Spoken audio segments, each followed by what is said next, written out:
Hey, what's up, guys? Welcome back to Take on Tottenham. My name is Ben, and this is my Take on Tottenham. And full-time result: Southampton 1, Tottenham 1. Very frustrating game. I guess would be the best word to describe it. Let's just delve straight into it. So a bit of a change starting lineup to the one that beat Palace. Oliver Skipp was replaced by Harry Winks, which I haven't seen Harry Winks play under Conte. Not as disappointed by that decision as I would have been 3 months ago or so, because Winks wasn't playing very well. Winks now under Conte is playing very well, and we'll get into him a little bit later. Dele as well, he came in. And Ben Davies was back in as well for because Japhet Tanganga started against Palace. But really, that's a really poor start. It was a really, really frustrating start from Spurs. Southampton looked more up for it. They looked like they more energetic. They looked, they were winning every ball, passing it around very well. Spurs were... Probably my biggest critique of today was the poor passing. I thought that just the passing quality, across the board was quite poor from Tottenham. And like I said, Southampton completely capitalised on it. They were really playing some nice football, taking the game to Tottenham, it gets the crowd up. Spurs having played five home games under Conte, one away, which was the Everton game. You could tell Spurs were a little bit like, oh, whoa, we're not used to this. Don't like this feeling. And it really told. So Southampton dominated. Thought Spurs in general were playing too deep. I thought Kane was dropping too deep. Højbjerg and Winks were really dropping deep. Højbjerg in particular was sometimes playing in line with Eric Dyer and Davinson Sanchez at times, which was, he's dropping so far back, and it's just like, and Sonny as well was guilty of it, dropping really deep, and then Spurs really had nothing going forward, which was really frustrating. Sanchez and Dyer, I thought in the first half looked a bit ropey. They did get better as the game went on, but first half they just looked in that bit where we were just kind of like, not sure about it. The side of them that they have in them, and granted haven't shown much recently. Eric Dyer did have a little thing towards the end of the game, but we'll talk about that later. But I think there was just a little bit of uncertainty creeping in. And yeah, it was very sort of worrying. Passing again, sort of really not well. Wing backs as well, I thought really weren't getting involved. And when Spurs did get the wing backs involved in the one or two times that they did, they got the furthest forward on the pitch. There was a chance where Region was running forward and Kyle Walker-Peters pulled a shirt and brought him down. But it was Spurs going forward using the wing backs, but they just never really got going with it. And then a well-deserved goal from Southampton. I have to be absolutely honest about it. It was a well-deserved goal. Great strike by James Ward-Prowse. I really like him as a player. I think he's a really good player. Southampton are very lucky to have it. I think he is a dead ball set piece specialist. And I mean, it's just sort of the strike that he did today, sort of sliced it with the outside of his boot. He knew exactly what he was doing. There was no look about this. He knew exactly what he was doing, where he wanted to put that ball, and it was a beautiful, beautiful finish from Ward-Prowse. From a Spurs perspective, I kind of look at it and go, just failed to deal with it. It should have got bodies in the way. I think I counted 3-4 Spurs players. Dele Alli was the closest to him. To getting that ball, and nobody got in the way of it. No one really made any attempts to block it. Granted, it was a wonderful shot, but I want to see more from my team in terms of trying to stop that. And they were just, looked very lacklustre trying to make any attempt at blocking it at all. We had a free kick. Kane lined it up, and I don't want to see like I'm criticising Kane in particular, but I just don't understand why Harry Kane is on free kicks. The last free kick that the dude scored was in Poch's first season against Aston Villa, and even that was a deflection, and it went in like the last minute. Kane is a great player, of course, and yeah, I can see why people would make the comparison to stick him on something where he can just strike the ball like that, but I've not seen anything over the years, be it under any manager, that has warranted warranted Kane being on free kick duty. I'll get into that a little bit later, but it went through the wall, but it was an easy save for Forster. I really just felt like Dele and Son in particular were probably the most poor on the pitch for us. I felt like we were missing Lucas. I really felt like we didn't have that player that was driving us forward. Even Oliver Skip as well, very good at the minute of taking the ball forward and gaining ground on the opposition. I just felt like we didn't have that player today. I felt like we really...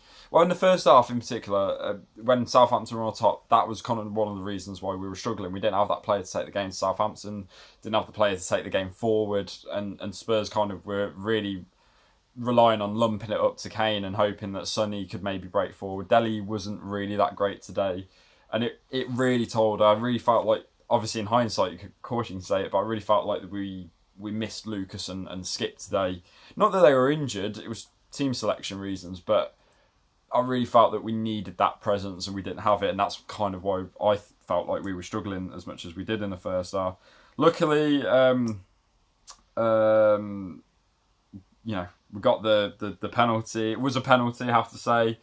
And it was a yellow card, unfortunately, for Southampton. It was a double 2 yellow cards. I don't think there's much complaint you can do about that. I did feel like once he got carded, I thought it looked like he was having a bit of a battle with Emerson as well on the right, and I just felt like there was going to be a sending off at some point in this game. And it was great penalty from Kane, have to say. Top corner, never in doubt, was it? I don't know. But it was a great penalty, and 3-3 for Harry Kane now. Getting a little bit of form. Not by any means back to his best, but it's good to see him amongst the goals. And like I said, 3 goals in 3.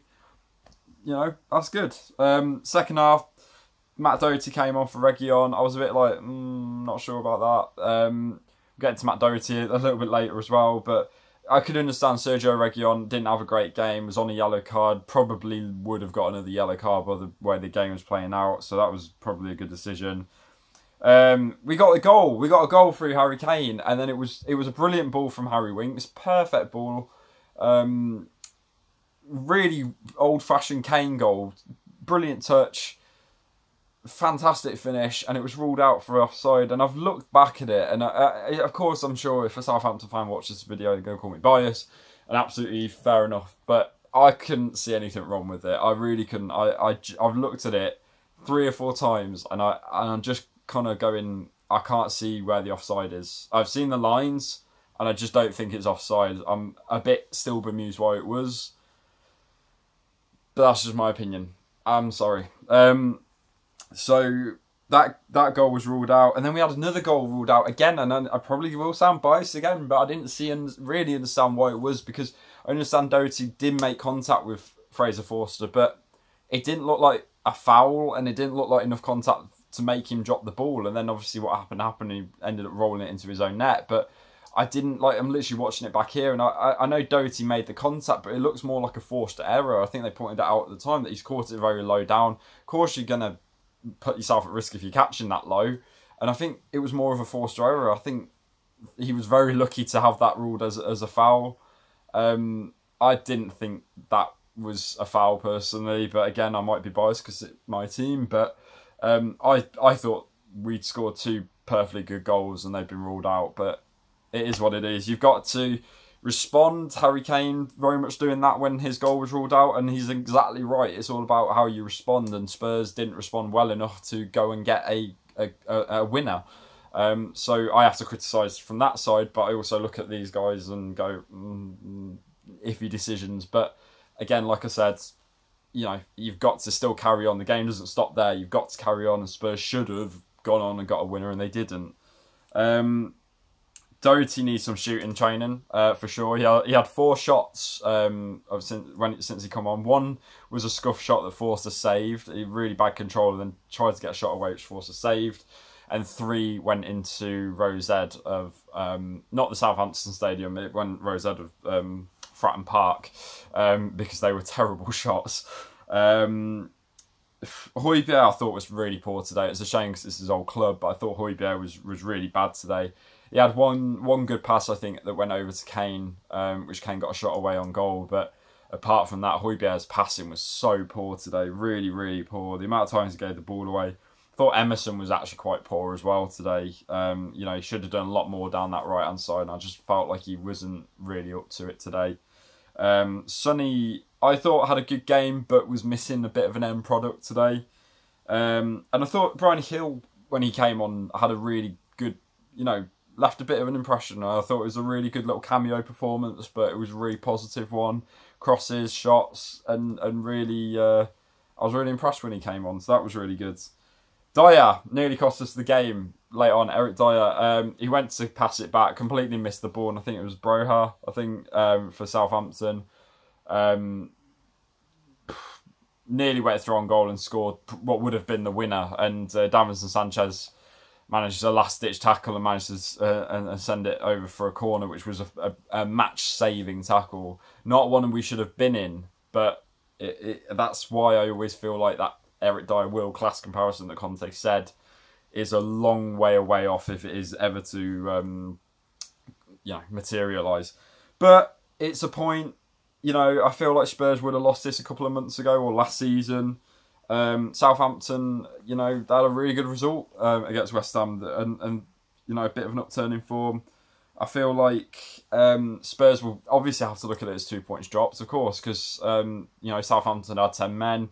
Spurs had the chances to win, and they had scored, in my opinion, 2 good goals. But they will be disappointed. I am disappointed, but I think, you know, as well, still unbeaten under Conte, and we have to go again. We've got Watford on New Year's Day, and we have to go there and try and get a win, and bounce back and keep the momentum going. So it's disappointing, a lot to dwell on.